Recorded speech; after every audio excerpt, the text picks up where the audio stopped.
Every financial disaster I have ever seen starts the exact same way.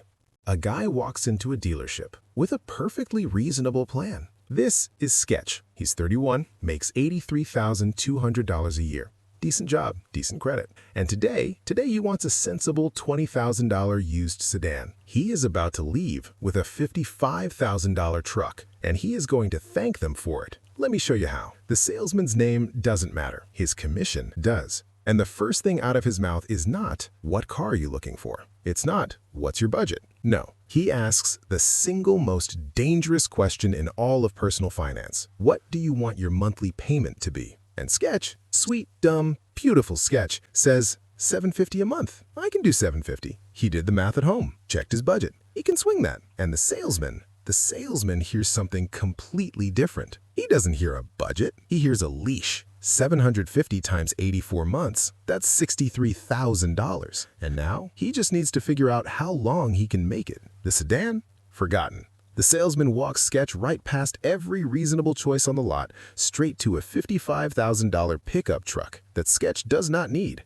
has never needed, and will use primarily to carry groceries and his emotional baggage.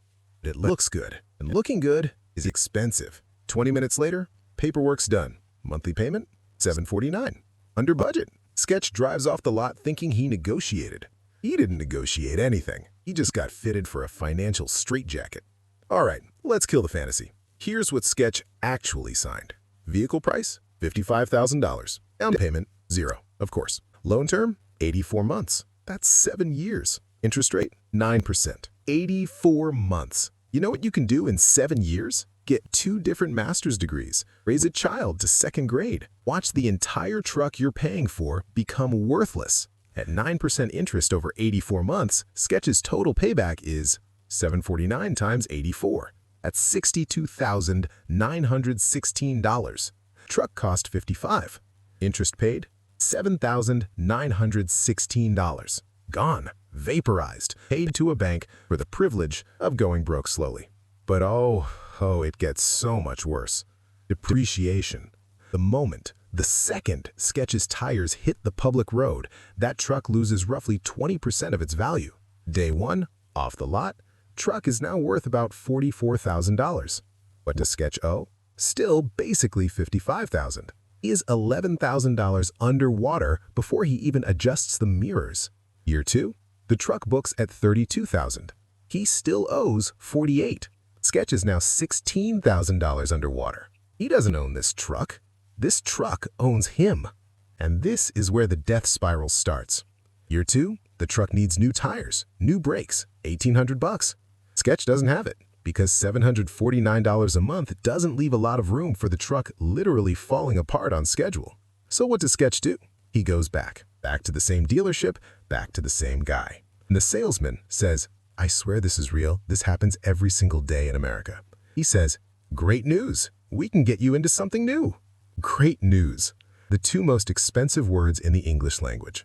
Here's what happens. Sketch's truck trade-in value, $32,000. Sketch's remaining loan, $48,000. Negative equity, $16,000.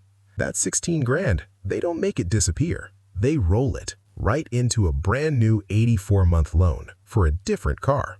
New SUV price, $50,000, plus the $16,000 he still owes on the ghost truck. New loan amount, $66,000. Sketch is now making payments on a vehicle he does not have anymore. He is paying for a ghost, a memory, a truck that is sitting on someone else's lot with a certified pre-owned sticker on it, and he is underwater before he signs the paperwork. In 3 years, when this SUV needs work, he'll do it again and again and again. Paying more, owning less, every single time. That's not a car loan. That's a subscription to poverty with leather seats. Here are the 3 rules. Tattoo them on your steering wheel if you have to. 1. Never answer the monthly payment question. You tell them your total out-the-door budget. You control the math, or the math controls you. 2. Never finance for longer than 48 months. 4 years. If you cannot afford the car in 48 months, you cannot afford the car. Period. End of negotiation. Leave the building. 3. If you are already underwater, and statistically some of you watching this are, stop trading. Drive that car into the ground. Let the loan die. Then start over with cash or a short loan. If this math gave you what I call financial dread, that cold, sinking feeling in your stomach, smash subscribe, because that feeling means you're paying attention.